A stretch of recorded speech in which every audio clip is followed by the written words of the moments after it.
Welcome back to ಬಿಸಿ ರುಚಿ. ಇವತ್ತು tomato ಬಾಜಿ ಮಾಡ್ತಾ ಇದ್ದೀನಿ, ನೋಡೋಣ ಬನ್ನಿ.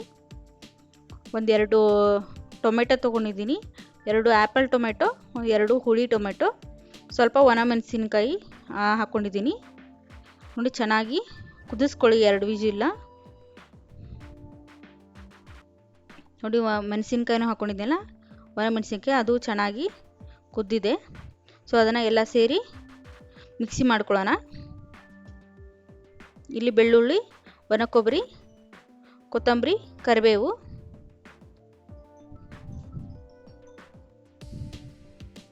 ಸ್ವಲ್ಪ ಜೀರಿಗೆ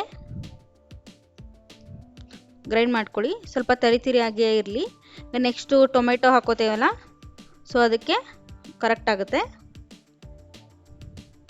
ನಾನು ಇಲ್ಲಿ 4 ಟೊಮೆಟೊ ತೊಗೊಂಡಿದ್ದೀನಿ, 2 ಹುಳಿ ಟೊಮೆಟೊ, 2 ಆ್ಯಪಲ್ ಟೊಮೆಟೊ ತೊಗೊಂಡಿದ್ದೀನಿ. ಇದು ದೋಸೆ, ಪೂರಿ, ಚಪಾತಿಗೆ ತುಂಬಾ ಚೆನ್ನಾಗಿರುತ್ತೆ. ಸೊ ದೋಸೆ ಜೊತೆ ಅಂತೂ ತುಂಬಾ ಚೆನ್ನಾಗಿರುತ್ತೆ ಟೊಮೆಟೊ ಬಾಜಿ. ಸೊ ಅದಕ್ಕೋಸ್ಕರ ಡೈಲಿ ಚಟ್ನಿ, ಸಾಂಬಾರು ಆ ಥರ ಮಾಡಿ ಬೇಜಾರಾಗಿತ್ತು. ಸೊ ಇದೊಂಥರ ಡಿಫ್ರೆಂಟಾಗಿ ಇರಲಿ ಅಂತ ಇದೊಂದು ಸರಿ ಟ್ರೈ ಮಾಡಿದೆ, ತುಂಬಾ ರುಚಿಯಾಗಿ ಬಂದಿತ್ತು ಟೊಮೆಟೊ ಬಾಜಿ. ಇದನ್ನು ಗ್ರೈಂಡ್ ಮಾಡ್ಕೊಳ್ಳಿ, ನುಣ್ಣಗೆ ಗ್ರೈಂಡ್ ಆಗುತ್ತೆ.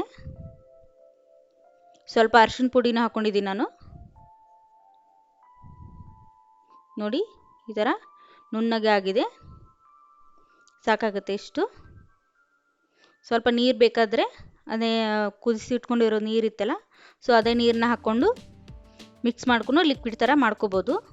ಈಗ ಒಂದು ಬಾಣಲೆ ಇಟ್ಕೊಳ್ಳಿ, ಸ್ವಲ್ಪ 2-3 ಸ್ಪೂನ್ ಎಣ್ಣೆ, 1 ಸ್ಪೂನ್ ಜೀರಿಗೆ, 1 ಸ್ಪೂನ್ ಸಾಸಿವೆ,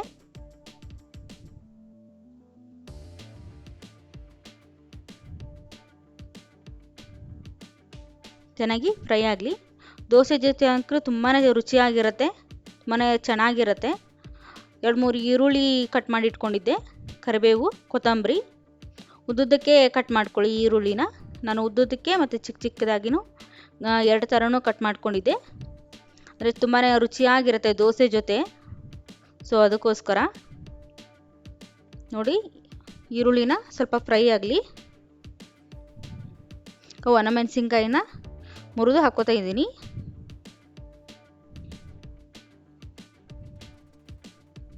ಒಂದ್ಸರಿ ಟ್ರೈ ಮಾಡಿ ನೋಡಿ.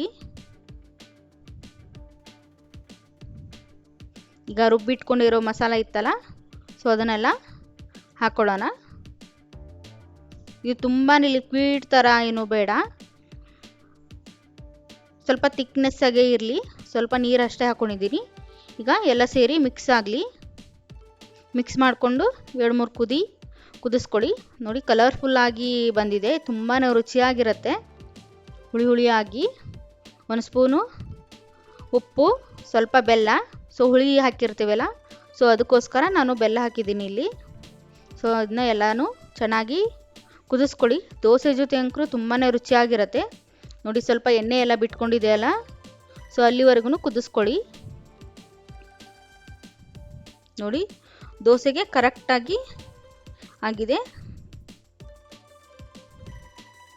ಅನ್ನ ಜೊತೆನೂ ಟ್ರೈ ಮಾಡ್ಬೋದು, ತುಂಬಾ ರುಚಿಯಾಗಿರುತ್ತೆ, ಥರ ಗೊಜ್ಜು ಥರ. Thanks for watching.